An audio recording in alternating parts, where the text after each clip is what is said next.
Atreva-se a ser diferente. Frequentemente fazemos uma pergunta: como é que os primeiros discípulos foram capazes de sacudir o mundo? E hoje milhares de cristãos não conseguem sequer fazer cócegas. A razão é simples. Eles não haviam moldado a sua fé aos hábitos do mundo de então. Eram possuidores da verdade e sua fé não fazia concessão de princípios. Martinho Lutero, perante a grande convenção de sua época, declarou: "Aqui estou, e que Deus me ajude. Não posso proceder de outro modo." E ele fez mais pela liberdade religiosa que 1 milhão de conformistas que tinham perdido a vitalidade da verdadeira religião. A Bíblia ensina que a popularidade perante o mundo significa a morte. As ferramentas mais eficazes de Satanás são a conformidade e o comprometimento. Ele sabe que um homem plantado no meio de um povo pagão é capaz de fazer com que muitas pessoas se voltem para Deus e declarem: "Porque não me envergonho do Evangelho de Cristo, que é o poder de Deus para a salvação de todo aquele que crê." Romanos 1,16. As palavras do apóstolo Paulo: "Já não vivo de acordo com as regras deste mundo", pesam e significam muito para nós hoje em dia. Como espada afiada, estas palavras cortam, expondo o nosso modo de viver. Não são palavras amáveis. São ordens com tom de batalha. Separam os débeis dos fortes. Mas são palavras que inspiram e necessitamos escutá-las ainda hoje. Primeiro, não moldemos nossas mentes segundo este mundo, de acordo com a sua propaganda, a sua conversação, a sua filosofia. O mundo executa uma gigantesca tarefa de lavagem cerebral.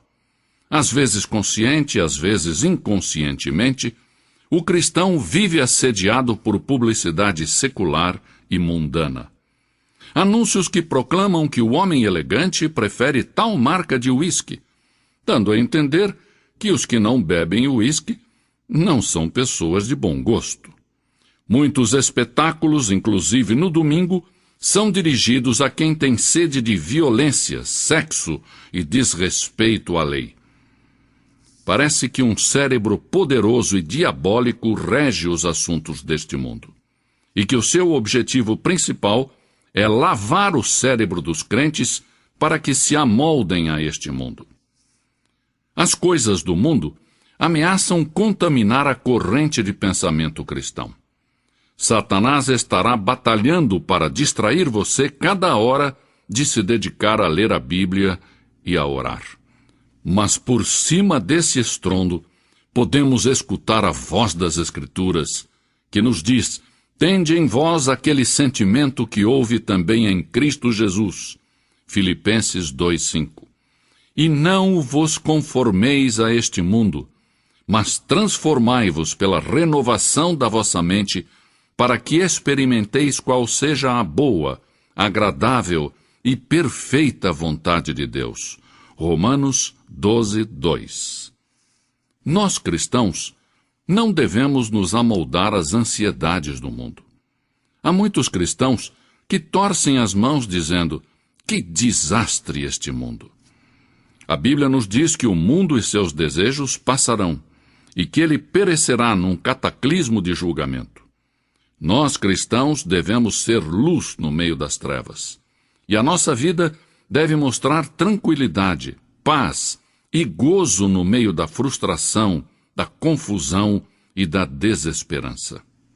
Em segundo lugar, não devemos nos amoldar a um mundo no físico.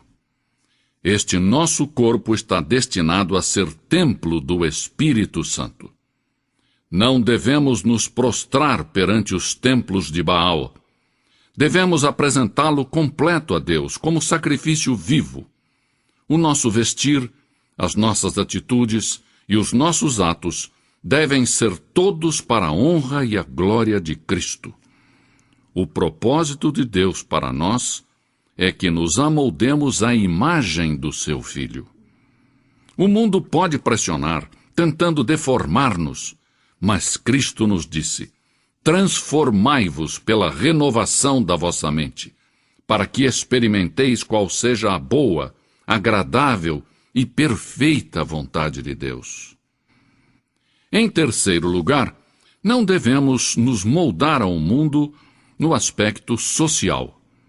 O mundo tenta nos absorver, metendo-nos em sua sociedade secular e moldando-nos à sua imagem mundana.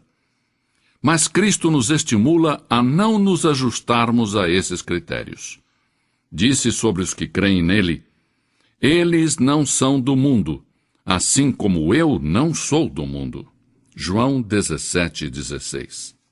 Uma grande parte da nossa conversação é mundana e não espiritual. É fácil copiar os hábitos do mundo e passar as noites falando de política, de esportes, modelos de automóveis ou espetáculos da moda. Muitas vezes, esquecemos que acerca da santa conversação devemos edificar-nos uns aos outros e que devemos ocupar-nos das coisas celestiais e não exclusivamente das terrestres. É certo que Jesus comeu com publicanos e pecadores, mas ele não se deixou ser absorvido e moldado pelo grupo. Ao contrário, ele aproveitou cada oportunidade para apresentar a verdade espiritual e levar as almas da morte para a vida. Os nossos contatos sociais devem ser não apenas agradáveis, mas também úteis, como oportunidades para compartilhar a nossa fé com aqueles que ainda não conhecem a Cristo de perto. Em quarto e último lugar, não devemos nos moldar ao mundo quanto ao aspecto espiritual. Não devemos ajustar-nos àquele que o mundo define como religioso, mas devemos esforçar-nos para cumprir o que Deus exige para sermos seus discípulos.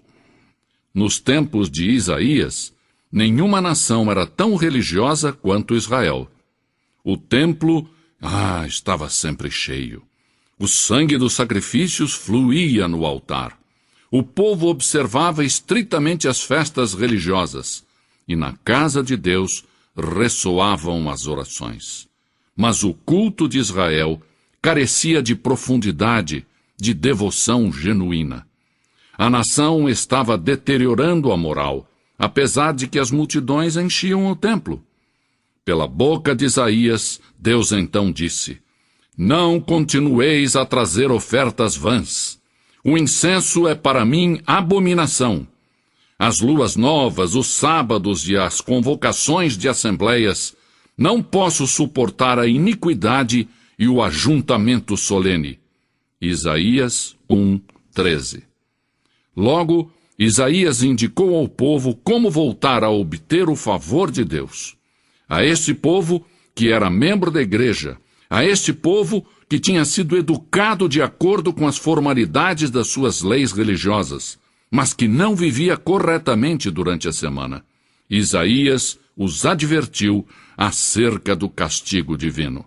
Logo, disse-lhes como se purificar do seu pecado. Isaías disse: lavai-vos, purificai-vos, tirai de diante dos meus olhos a maldade dos vossos atos. Cessai de fazer o mal. Vinde, pois, e arrazoemos, diz o Senhor. Ainda que os vossos pecados são como a escarlata, eles se tornarão brancos como a neve. Ainda que são vermelhos como o carmesim, tornar-se-ão como a lã branca. Isaías 1:16, 18. Há milhares de pessoas que não se entregam a Jesus Cristo porque se moldaram ao mundo. Temem ser chamados de fanáticos ou de puritanos. Mas o cristão verdadeiro não é conformista. Assim, apelo aos cristãos de todas as partes que se tornem seguidores fiéis de Jesus Cristo, que não se amoldem ao mundo, mas antes dia após dia, se transformem na própria imagem da pessoa de Jesus Cristo. E você? Você que está ouvindo este programa e ainda não conhece a Jesus de perto.